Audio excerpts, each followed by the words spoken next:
Hello, it's Juan Toby, and welcome to another episode of The Why, man. I got a very special guest with me today.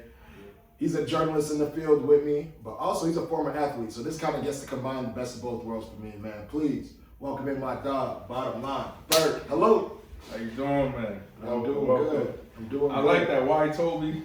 I gotta try, I gotta figure out why you're the way you are. So why not sit on the why, right? That was good. So let's take it back to the beginning, because I know your journalism career you have kind of a different path than most traditional journalists. You're a former athlete. Right. So let me how did you start playing football? Why did you start playing football? Yeah, so, growing up in Boston, Massachusetts, my mother was the type, you had to be out the house. So my older brother, Trae, he was on the big boys football team. I was on and midgets.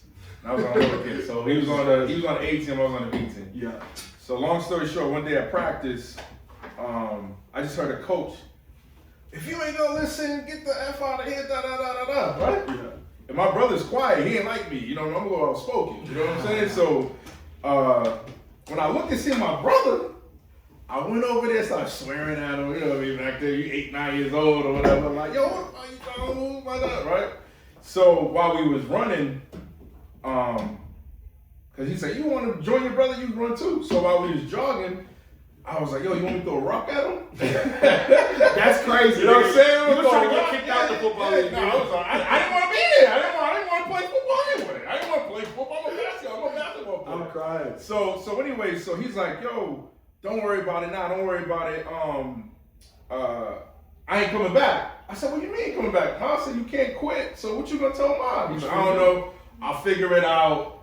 And then boom, it just hit me. All I gotta do, if he quit, if he really ain't coming back, right? Yeah. All I gotta do is just stay on the team, not get kicked off, stay to the end of the season, and for the rest of my life, like I always tell him, yo, you quit something I didn't. Yo, so you got some petty shit. That's hilarious. That's hilarious. That basically that was a story. And then I ended up, actually doing well. Yeah. Cause all the nerves was gone. I didn't care. I was just like, yo, these are my last days and last time playing. I'm 9 years old. And then I scored 2 touchdowns in the last game. And then the coach was like, oh, I knew you had it in you. You know, picking you up now. Well, I wasn't trying. I wasn't even trying because I really didn't. I didn't want to be there. You know what I mean? Right. So then when I had that made that commitment, it was all love after that, and then the rest is history after that. Yeah. So I guess what age did you realize that I can actually take football somewhere? I can get free schooling and maybe even go pro. Yeah. So that happened my freshman year in high school. Okay. What were you playing? Yeah. So I went to Brockton High School. It's one of the best sports high schools ever. And I had a rest in peace Armin Colombo. He was a legendary coach. He was one of the all-time winningest football coach in high school football history. Wow. So one day he kept hearing about this kid in volleyball class spiking a ball, and he got such big hands. you had aura. I'm sorry. You had aura.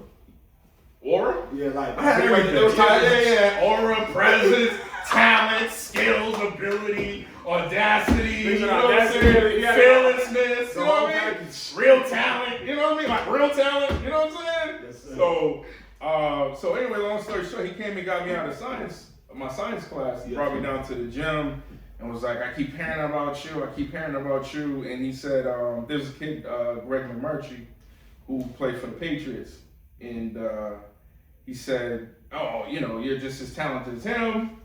And if you have aspirations of playing collegiate sports? And I said, yeah, I'm gonna play sports. And he said, well, if you listen to me, I'll make sure, you go. You get it, you can make it. Yeah, so what happened was he told me back then Michigan was big time with Charles Wilson and stuff like that. And so he wrote them a letter and they wrote me, they gave me a questionnaire. It was like, I'm hearing good things about you. So that was your first interest? Yeah, that was the first interest. And then after that, I killed. You kept going with it? Yeah. So you played what in high school again? Football, basketball, track. I mean position-wise, I'm sorry, football. Football was wide receiver, cornerback, yeah. Corner. What position did you truly have love for, though? None of it. So even at that age, you still didn't, when you got good, you still didn't love? Nah, the love didn't come to college. Yeah, love didn't come to college. Yeah. Okay. Okay. So you go to college, you play football. Mm-hmm. How was your college career like? If describe it with your own opinion. Nah, it's a lot of hard work. And honestly, before you even tell me that, what is the reality of being a college athlete? Like, is it as fun and glamorous as we see? Because, we get to see the games. We get to see everybody celebrating afterwards the games and shit. But is it as fun, truly, the practices, the conditioning, the post games when you lose? Is it all fun? Or how would you describe college football? Yeah, there's just a disconnect when you say fun and glamorous. Yeah. You know what I mean? Because that's like an oxymoron. It's a lot of hard work. Yeah. It's very competitive. Absolutely. And literally, every day you fighting for a spot. That's just real. And so you gotta be very serious. You gotta be very obsessed. You gotta be your work ethic has to be unmatched, and you gotta be delusional. A risk taker, and you just really got to be out of your mind and fully committed to the mission at hand, and you got to be selfless because you really every day putting your life on the line. Yeah. You know what I'm saying? So it's a different mentality. It's a different world from a fan perspective. That's why I don't even really like getting along with fans now. It's hard for me to talk with fans, truthfully. Yeah. You hit a nerve just now. But come on, bro. So you just there's you're no way to you're scoring understand it. touchdowns. You're getting everybody screaming your name. There got to be some fun in this shit. Bro. Yeah, when you win, you having fun. Yeah, that's it. That's when you win, you having fun. And I went to BC. Let me put this in perspective. These jokers went 1-11 this year. You understand what I'm saying? That shit ain't fun. How much fun they having? How much fun they? 1-11. 1-11 is crazy. What you talking about? Were y'all that bad when you? No, I want you moving too fast. I want you to talk slower and hear slower. Let me hear. 1-11. Why you talking about funny and glamorous?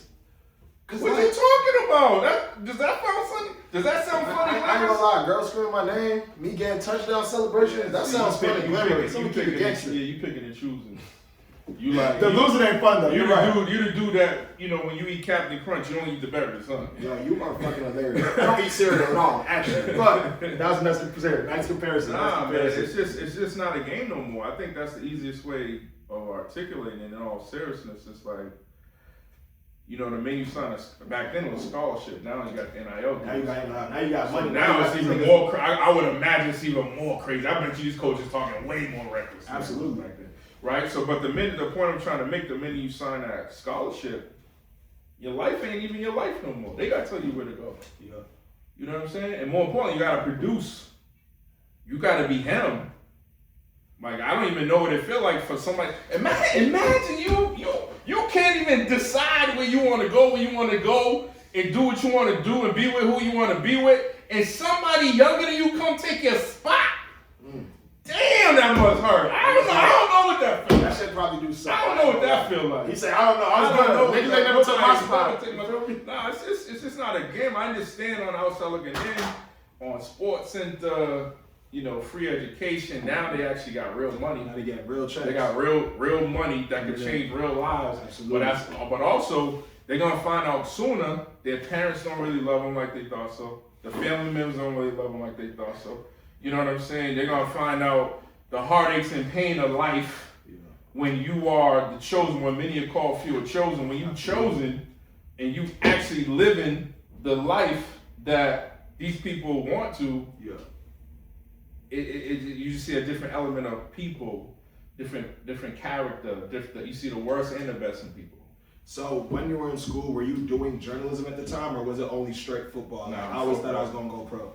Yeah, football. Yeah, mine definitely was playing professionally, but more so the reason why I picked Boston College, I wanted to make sure academically I was just as competitive as I was on the field, because back then, the threat of an injury was real. Absolutely. So I was like, because I ain't like the game anyway. That's what I'm about to say. I want to be consistent with it. Damn near took my next question out of my mouth. Did you ever love football? Did it ever come to a point where I fell in love when I scored a touchdown against Notre Dame.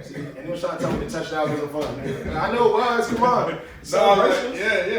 But honestly, it wasn't I'm being a little tongue-in-cheek about that, but truthful too. But it really came on playing against Syracuse, this dude, Keith Bullock, excuse me. He was a first-round draft pick. He went to the Tennessee Titans, and he was a linebacker. He was like 6'4", 260. Ooh! Like 4% body fat. He mean. You feel me? Yeah. Mean. He trying to hurt you. He really trying to hurt you out there. Yeah. So we had a screenplay. My job was to go block Keith. I said, Coach, are you crazy? That's the one thing I know I never do. You see what I'm saying? So once again, that glamour and fun thing, I don't know what you're talking about. Like, yo, I don't know if I'm gonna live after this play. You feel me? Did he put you on your back, though? Nah. So long story short, I'm scared. You feel me? They called the play. They called it like second play of the game. I'm scared. You feel me? I'm in the the dome, whatever it's called. I'm scared. Carrier dome. I'm scared. So I said, you know what? I live the good life if this is it. So I just went and lo and behold, I went 100%. Used all my strength. You got him. Used all my mind. I got him. He tapped me on the butt. Yeah, he tapped me on the butt. And he was like, "Yo, good shit." I said, "Oh, wait a minute. I can do this shit for real. Yeah. I can compete with the big dogs." That's important too. You know why Toby, right? So why you do things, a lot of times you don't. It's not always clear in the beginning. Absolutely. You find out when you find out. Speak on it. You know what I'm saying? So that was like sophomore year. So like I ain't gonna get into all that, but. Long story short, sophomore year, that's when I was like, oh, you know what? And then after that, I started taking it more serious. That's when I started saying, oh, I'm a football player. Yeah. Because Keith, I always say, what are you talking about? Keith, you know, when he co-signed me, you know what I'm saying? He slapped me on the pause, he slapped me on the butt and was like, yo, good game. But that's that culture though, you know what I'm saying? That's when, everything's earned, you know what I'm saying? Yeah, everything's earned, yeah. So, who was the best player you said you faced against? He could be in the league today, maybe someone who's in college. Yeah, probably as far as cornerback, D'Angelo Hall. Okay. Yeah, he was nice. Redskin or formerly the Redskins. He was with the Redskins, with the Falcons too. Okay. He played at Virginia Tech with Michael Vick. Wow. Michael Vick is easy the the best player I ever played against and played with as a teammate. You know what I'm saying? That's fire. And he just was inducted to the college Hall of Fame. Much deserved. Absolutely. Much deserved. I didn't know you played with Michael, but you didn't tell me this last time our conversations, man. Oh, I can't spill all my candy all the way, right? I mean, how much can we get accomplished in 5 minutes? Yeah. You know what I'm saying? Like, damn. That's real. That's real. Like, tell me. That's why these conversations are important. Tell me who Michael Vick was. Like, as someone that knows him personally, we obviously know the coach now and the former player, the former Atlanta superstar, but someone that just was actually his teammate. Who was Michael Vick? Yeah, man, he was extremely humble, extremely confident. He's easily Michael Vick, Andre Johnson, Terrence Newman. Andre Johnson, wide receiver Texans. Right? That big bro ass. Yeah. And Terrence Newman, Cowboys. He was number 5 overall pick. He was my roommate during the combine days. He was always eating peanut butter and jelly sandwiches. But that was funny. But anyway, Michael Vick. Great, like the greatest athlete ever. Wow. Right? You know what I mean? Like, he was so much better than everyone with the Falcons at the time, 03, 04 is the time frame I'm referencing, that I believe he was only playing at like 60%. He wasn't even like, trying. He wasn't going full trip. You know what I'm saying? But I think his greatest asset was normal people, even like me. I ran a 4.3840, which is super fast, right? But it takes me like 2-3 steps to get it. Yeah, to get to full speed. Yeah. Michael Vick, second step, already at full speed. Yeah. That's when you do the hop. And he goes. Because at the second step, he's already at 100% speed. Wow. Like, so I think that's his acceleration was insane. Yeah, and then his heart. You know what I mean? He had a big heart. He was built, to play football. Like that warrior, gladiator mentality. He had a great leadership mentality as well. I remember famously Peerless Price. He just signed wide receiver, had a big contract, and he didn't have a couple good practices. And then one day he did, and then he was like, "Yeah, today's my day." Michael Vick came out serious and was like, "Every day gotta be your day." I like that. You know what I'm saying? I like that. Like got his face. Got his face with it. Yeah. Don't be happy off one fucking day. Yeah. So like little stuff like that. I remember. he used to always sing, you know what I mean? He used to always sing and stuff like that in the locker room. He was an R&B dude, you know what I mean? And what else? So this is another one. So his contract was coming up. Yeah. So this is when like I think Drew Bledsoe got the $100 million. A few Patriots. A few quarterbacks. They were starting to catch the back. Right. So long story short, he was in the locker and stuff, and everybody's talking about it. And he was like, man, pay me what I'm worth. I remember him always saying that. I want to be paid what I'm worth. I want to be paid what I'm worth. And then I think the next year, the following year, that's when he signed at 130, 140. Sheesh. But $130 million in 03, yeah, but is football aside, very respectful man, honorable man, humble man. Yeah. You know, he had the type of power. He had to go to Lenox Mall. He had to call cops and make arrangements because he had to shut off to the mall. Yeah, he had to shut that down. But you read stuff like that in magazines, or you hear about that. You know what I'm saying? Like through hearsay. But exactly, to see somebody have to make arrangements and see like this whole section of the mall nobody can walk through is crazy. So Mike Vick really was running Atlanta. Like it was his city. He was the face. He was the face. He was second is Michael Vick and then Shaq. I seen Shaq in Miami when I was down there. Get out the car on the right side. Let's say there's 300 people because there's different venues on that side. Luke, you know what I mean? Luke Perry. Okay. 2 Live Crew Luke. Yeah. Was like, Shaq. And then that's when Shaq was playing that, go DJ. And that's my DJ. So that's that time frame, right? So he walked across the street to go say what's up to Luke. You just see the whole side of the street just follow him. Yeah, the whole side, like it's crazy. And then he was talking, then he went right back to his car because he had to lock his car, you know what I'm saying? Yeah. He had one of those F450s or 350s or whatever it was. And then they just came all the way back to the street. I was like, that's a lot of power. It's like Malcolm X. Like Malcolm X and some shit. Yeah. So I hope I'm not putting you on the spot here, but do you believe the NFL and then the Falcons treatment of Mike Vick was excessive at all? I think so. Yeah, I think so. I think history proves that as well. Absolutely. I think even when he did his time, people didn't still forgive him. Absolutely. Right? For their own personal reasons. But then it's bigger than the NFL, it's bigger than the Atlanta Falcons, right? It's a human thing, right? Yeah. Because we all got personal decisions to make as far as like if we're gonna forgive somebody and who knows what dogs meant to each individual person, whether it's like regional, right? Because I'm up from Boston, so we didn't understand the whole dog fighting thing because that's not our culture, you know what I'm saying? And when I was around Mike Vick, the times he was playing video games a lot. Yeah. He would go home to fish, but I never even seen him. You didn't even thought that was right. So I think so. But yeah, that was something that we still look back on.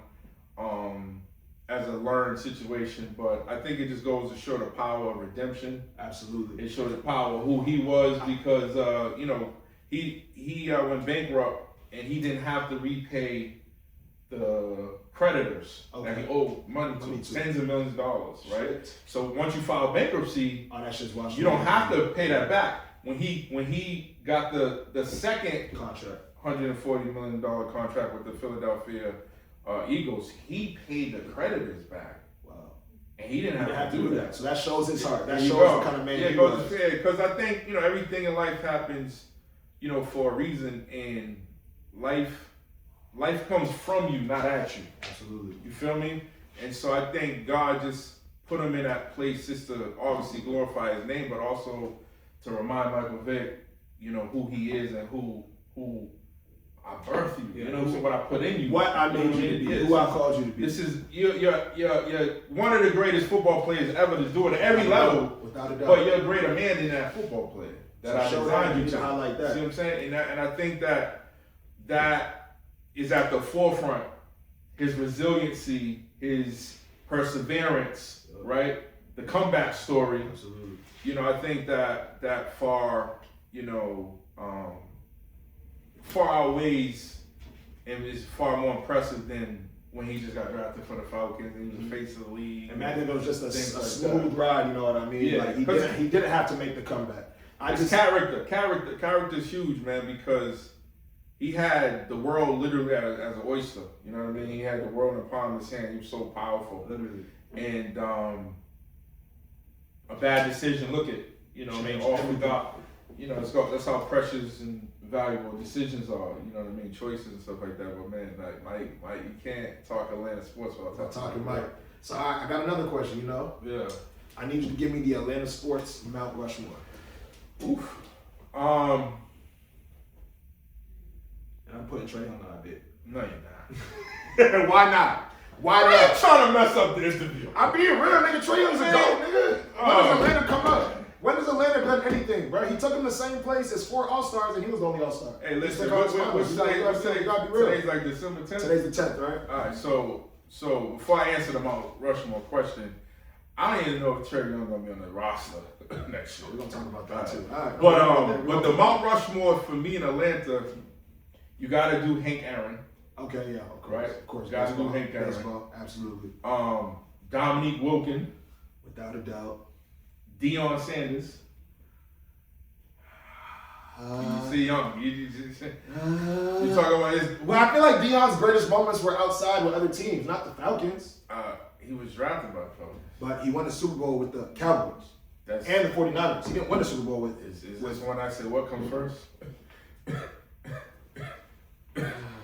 and then Michael Vick. Those will be the 4. I'm gonna let you do it, bottom line. I'm gonna let you do it since that's the bottom line. Okay. So tell me, when did you decide, like, okay, you get to the league, you're playing with the Falcons. When did you decide, like, okay, I might have to shift my career trajectory a bit and let me see this media route? Well, the media route came way later. Okay. I got injured. I got injured while I was with the Falcons, and I got released by the Falcons. Okay. And then I was with the Dolphins, Cowboys, and then the Bills. So I went into the financial service industry first. Actually, I went acting. I was an actor first. I did some acting. Maybe make some cameos. What were you doing? What was you in? Hitch with Will Smith. Really? Yeah, Hitch, Lord of Wars with Nicolas Cage and Uma Thurman. Yeah. You was with some big dogs. I did Guiding Light. You know what I mean? Okay. Childhood. This thing, I didn't know none of this shit, bro. Damn. Yeah. Nah, deep waters, man. Deep waters. But yeah. So the media, because I always knew I could talk, and I always, knew at some point the media. Well, speaking of Stuart Scott, rest in peace. Rest in peace, Stuart Scott. So, documentary drops today, y'all. If you haven't seen it, watch it. So looking back at it, actually, this memory just hit me in New York when they had the ESPN Zone. Yeah. It was like a restaurant lounge thing. So they had the first, you want to be like Stuart Scott? You want to be a broadcaster? So they had like a competition. Really? Right. So I auditioned and I made it to the finals. And Stuart Scott was the mentor. Wow. Right? But I was kind of still like, I'm Jamal Burke, you know what I'm saying? Like, yo, that's nice, but, Jamal Burke, you know what I mean? But, so I didn't know the gravity of it, I'll be honest, in hindsight, you know what I mean, looking back at it. But I remember him saying, like, yo, you could do this, and, he gave me his blessings, like, yo, but you got to take it serious, this is not. But my thing, I was trying to get back to the league, you know what I mean? So looking back at the that. mindset right there. Yeah, but God planted a seed is my point, you feel me? Because I was thinking about it, like the media came a long, long time later. But, so that was like 05, 06 or somewhere around that. And then I went into the financial space. I got my Series 663, Series 7 license. So I was going to go work on Wall Street, you know what I mean? But, life. But anyway, the media specifically came back into play probably like 2016, 2017. So you're talking about like a whole decade later. You know what I mean? Yeah. And, because I had different jobs, and I was just like, all right, let me do something I'm great at, and that's effortless. I enjoy it. I enjoy, you know what I mean? And so, I spoke to this girl at the time, I was speaking to this young lady at the time. She's like, you should talk to my brother, he does a sports show. Yeah. And so that's how I got on the Dirty Water show, sports show. But the funny thing about it, the co-host never met like the owner, her brother. And I talked to him that day, and he was like, "Wait, you seen him? Whatever." So anyway, I killed him on. I don't know if I should say that. He had a great show. I had a strong contribution. You know what I'm saying? He had a great show. I was, and that was my first time doing it. You know what I mean? It was like it's a natural situation, and they were trying to set me up too. You know what I mean? They're trying to put clickbait situation. But the knowledge is too thinking, you know what I mean? I just knew because I'm like, Smith. So anyway, so they got a Boston Celtics beat writer. Like to come talk. This is when Kyrie Irving was there. Wow. Gordon Hayward. That era. A lot of drama in that Celtics time. Yeah. So anyway, shout out to Joe Sway, and that's the beat writer. So he got on there, so I had to school him. You know, it's like I'm schooling you about Trae Young and everything. Relax, brother. You know what I mean? History repeats itself. You know what I mean? So anyway, that's what happened. So he told me about NABJ. Yeah. So I went to NABJ that year, and then I just that's from there. kept going. Yeah. So and then recently, as you know, just built my own studio and buy the mics, lights, everything like that. You got the whole setup, man. Yeah. So right now, just full-time broadcasting. Why did you choose the name Bottom Line Burke? Yeah. So that happened during the pandemic. Okay. So I was like, all right, I'm gonna do my own show. I'm gonna do a show. You know what I mean? And so you know, it was in the shower where like a lot of thoughts come. You know what I mean? It's a word for it. But anyway, I was like, yo, I did finances. I did sports. I'm gonna talk about sports and business. So I was like, you know what would be dope? I had my contract, I had my NFL contract. Yeah.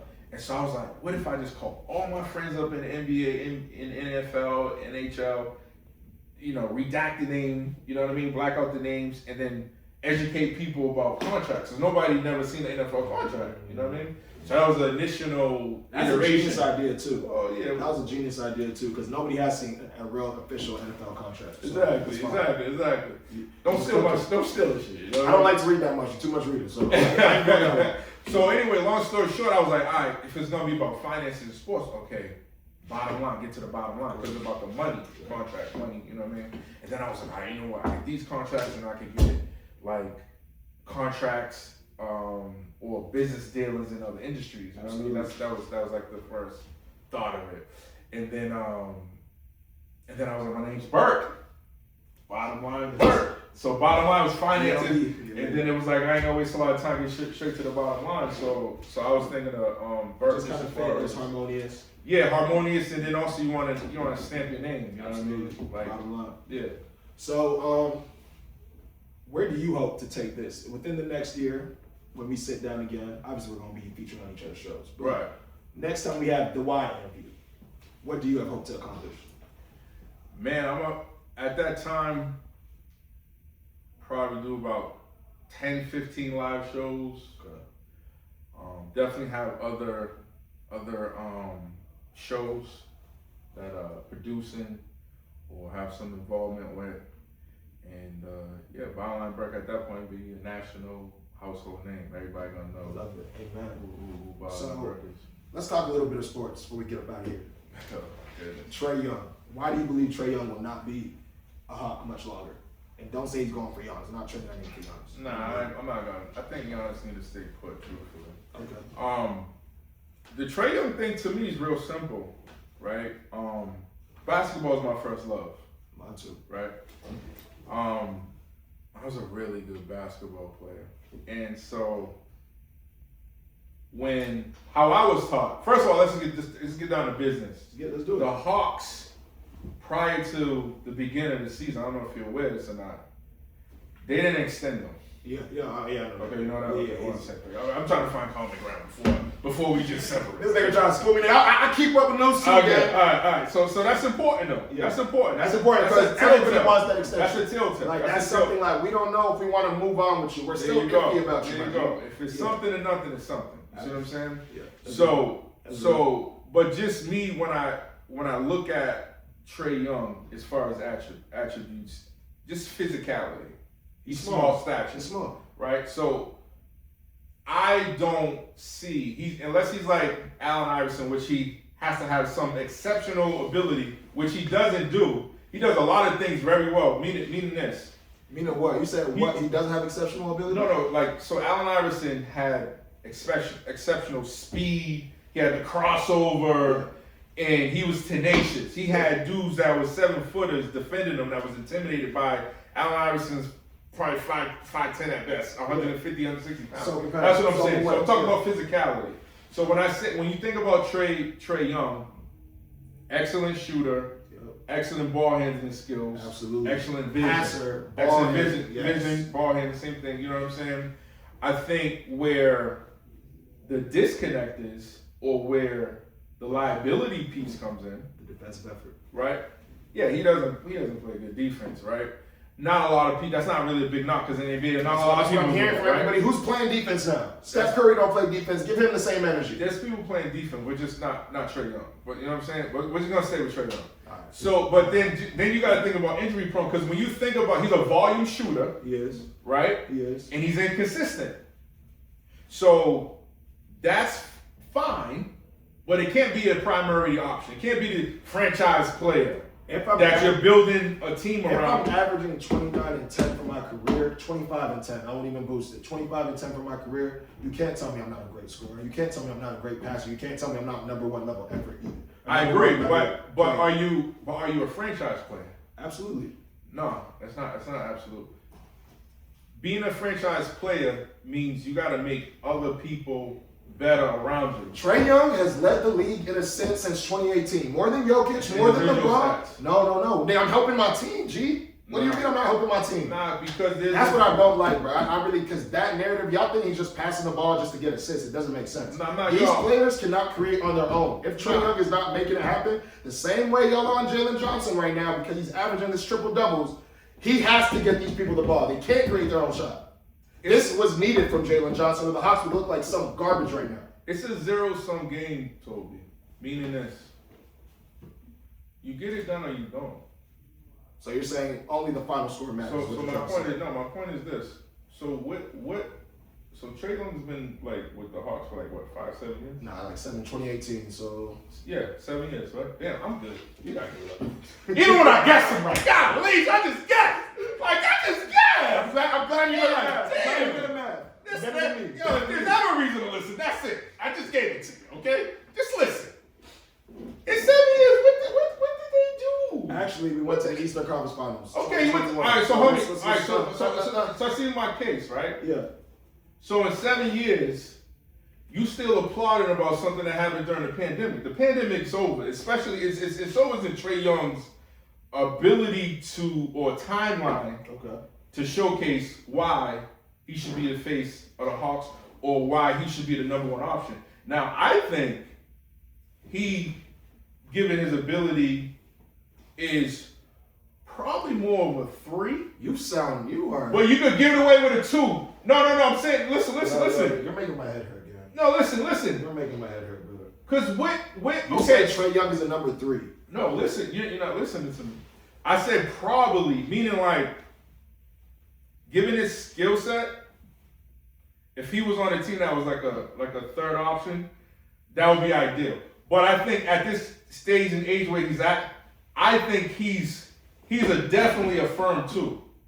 He can't be a best player. I feel like you have to build around him the right way. The same way Luka Doncic, only difference between Luka and Trae is Luka's 6'8". But guess what the Mavericks did? There's a lot of difference. No. I mean, that's one big difference, but they have damn near the same game. Luka was not an efficient shooter. He takes 10 threes a game and makes 3. He's the same thing, bro. The only difference is one is 6'8". But the Mavericks surrounded Luka with a bunch of lob catchers, a bunch of 7-foot niggas that's going to play defense for him. The Mavericks want to put a fucking DeAndre Hunter who doesn't know how to shoot, doesn't know when to play defense, doesn't even know where to be on the floor. You got to start drafting better and surrounding the players. Like, you can't just. You know what the biggest difference?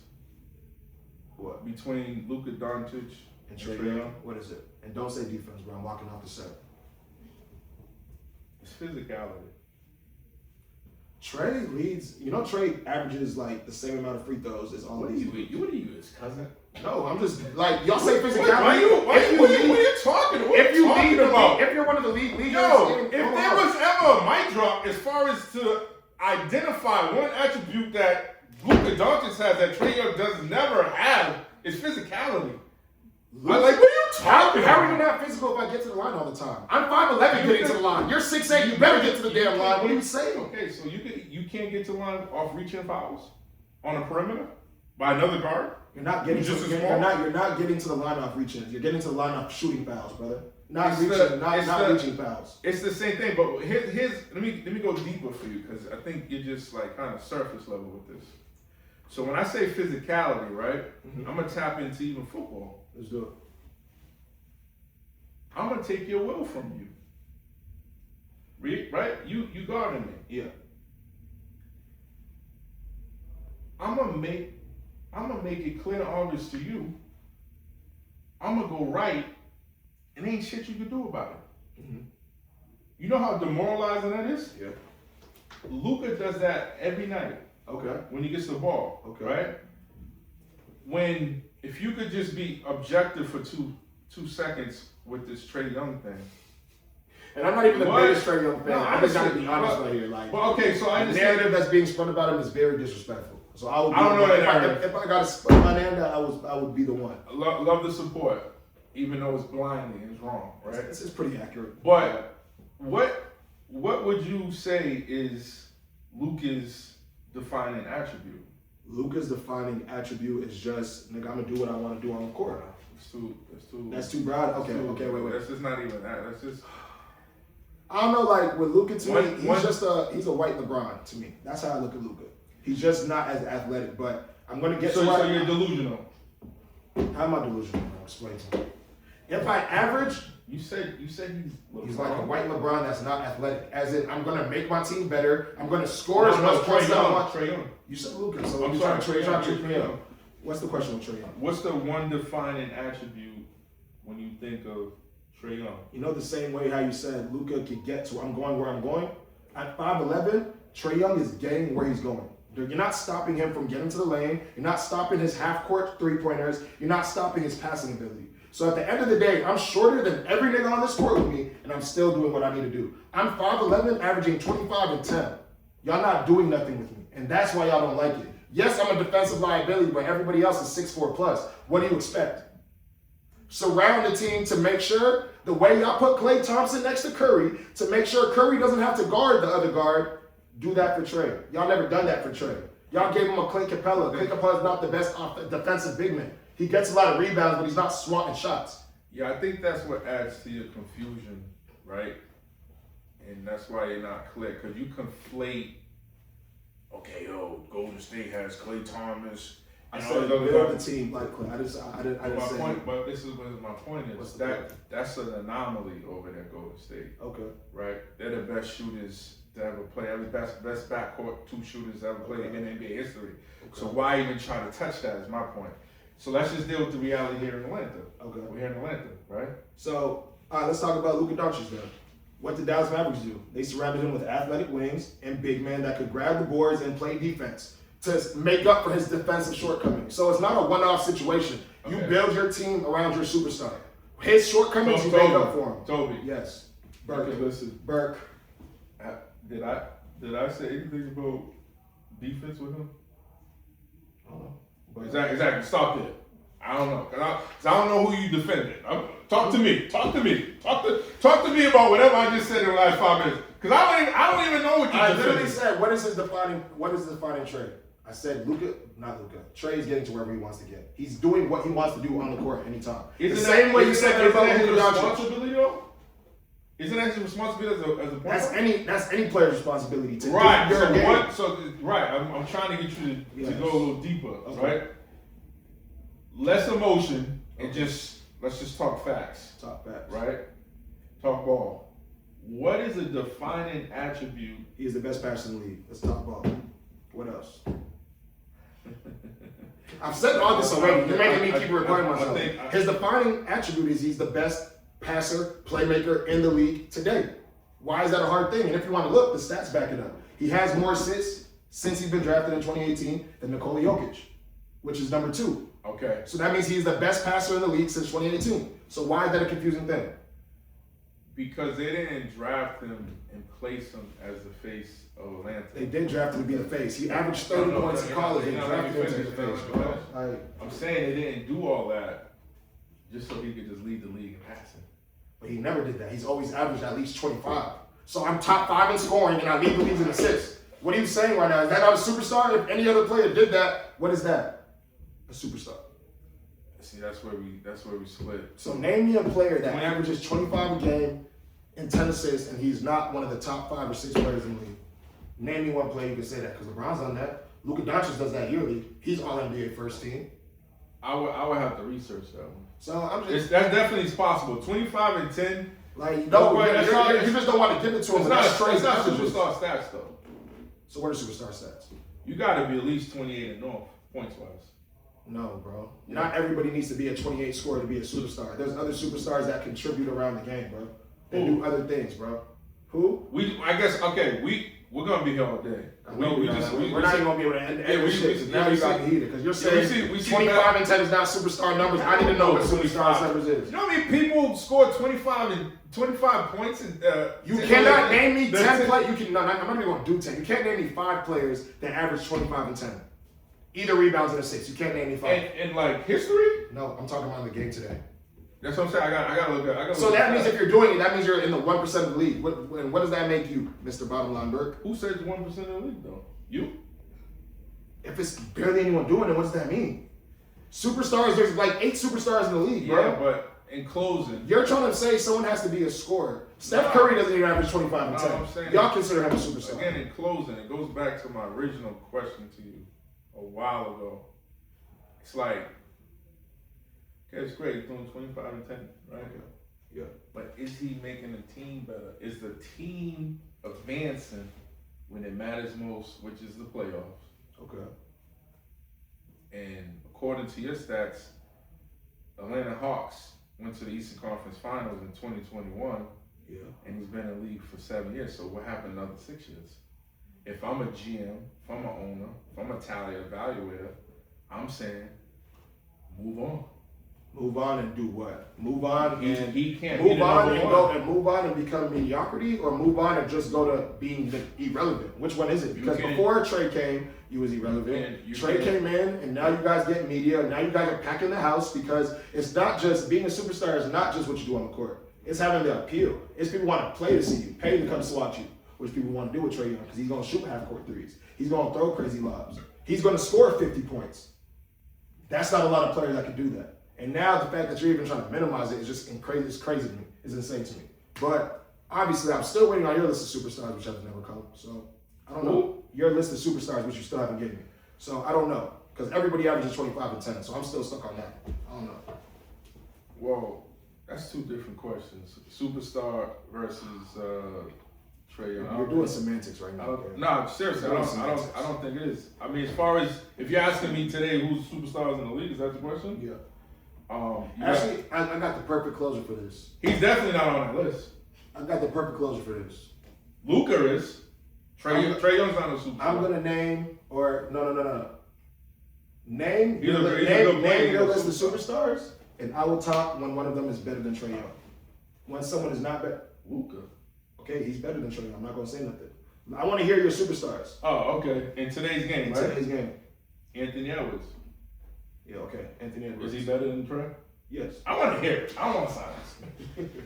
Anthony Edwards is better. I like clarity. I don't like confusion. You just remain silent. Anthony Edwards. Don't do nothing to me. Okay. I want to say something. I'm saying this list is not getting over 10. All right. Anthony Edwards. Oh, damn. We got to do 10 now? No, I want to hear your superstars. Okay. All right. So, it's not 10 superstars in the league, though. So that means there are not 10 players better than Trae in the league. All right, I get it. You love Trae. I don't love Trae. Let's just do order of sequence, okay? Let's just you ask the question, I'm gonna answer the question. Please and thank you. All right. So Luka. 1. You got Anthony Edwards. 2. Victor Wembanyama, excuse me. I got Wemby. Wemby. You got Giannis. 4. You still got LeBron. This LeBron that we're watching on the Lakers today is not better than Trae Young. I'm sorry. Okay. So I'll give you that. You had a better shot saying Austin Reeves, and he's not better either. So next. Okay. Jalen Brunson. I'm not giving you that. He's not better. They're the same player. Worst case. So I'm not giving you that. Karl Anthony Towns. Oh my, yeah, I'm getting off the set, bro. So if he's not better than your superstar and Jalen Brunson, you want 2 guards? No, name players that are better. Cat is not a better player than Trae. No nigga is picking Cat over Trae today. No GM. What?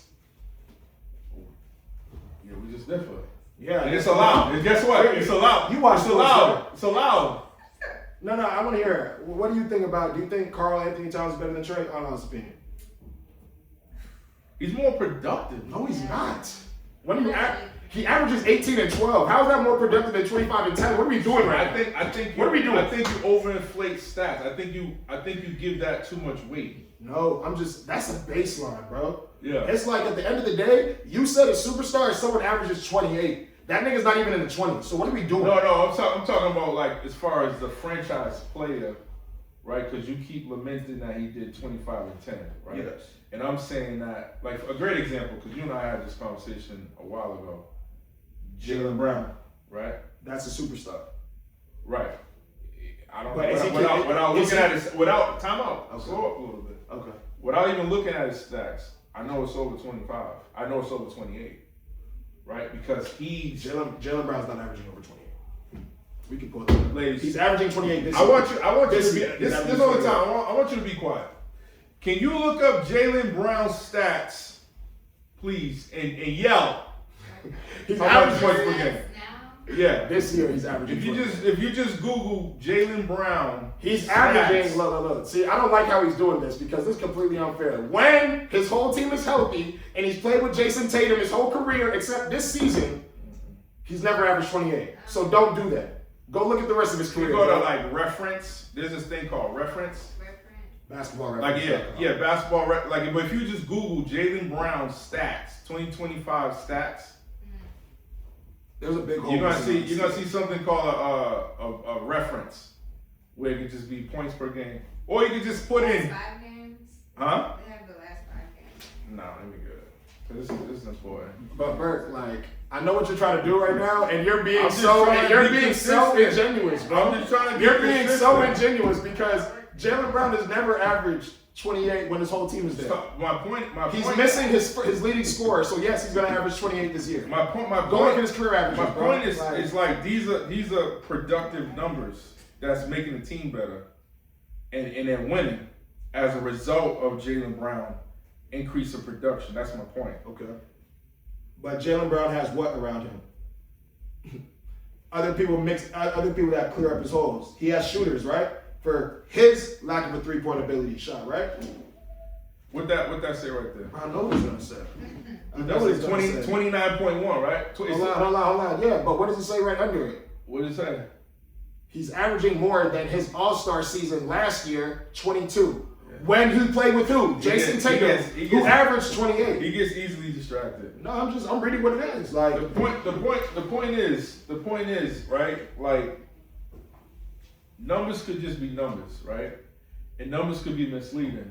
Absolutely. That's very misleading because you're trying to tell half a story, but keep going. And I just think that with Trae Young, 7 years is enough time, is enough sample space to make a decision if you want to move on and continue in that direction. Yeah. Like you said, whether it's real or not, as far as the talent around them, what is evident is that regardless of who's around them, they have not been able to repeatedly get to where they go anywhere of relevance in the playoffs, and that's the whole point. The point is to win the chip. Absolutely. Not just score numbers. Absolutely. But how many teams are advancing in the playoffs? How many teams are winning? Regardless about that, how many people are winning championships? Boston is the only team in the East to win a championship in the last, how long? Since what, Toronto? So that means no one in the East is winning, if you want to call it what it is. I wish he just said I love Trae Young. No, I'm just calling it what it is. Wrap it up. I'm just calling it what it is, man. But you're right. We're gonna stop the Trae Young chatter. Bottom line, Burke, my final question for you will be, why are you you? Man, I'm me because I'm just a black kid born in Boston. My grandmother told me about a man named Jesus. Said that's the secret of life. Hello. I believed in him. And his grace and mercy has shown time and time again, and is the reason why I'm here talking to you today. Because the thing these eyes seen and these ears has heard, and the situations I've been in, there's not a lot of people that would have been able to survive at pinpoint blank period. So because you know what I'm saying, I'm handsome. Hello. I got a beautiful smile, it's an infectious smile, big personality. Definitely a big personality. You know, ambitious. You Hello. know, and just want the best for others and treat others how I want to be treated. And yeah, man, I'm just hell bent on just represent my family name in the highest form, and you know, making everybody proud. You know what I'm saying? And more importantly, make myself proud. Yeah. I just want to say I do appreciate you for taking the time to sit with me today. Bottom line, Burke, man. That's why Toby. This the why. Bottom line, Burke. Hello. He needs a hug about Trae Young. Hey, man.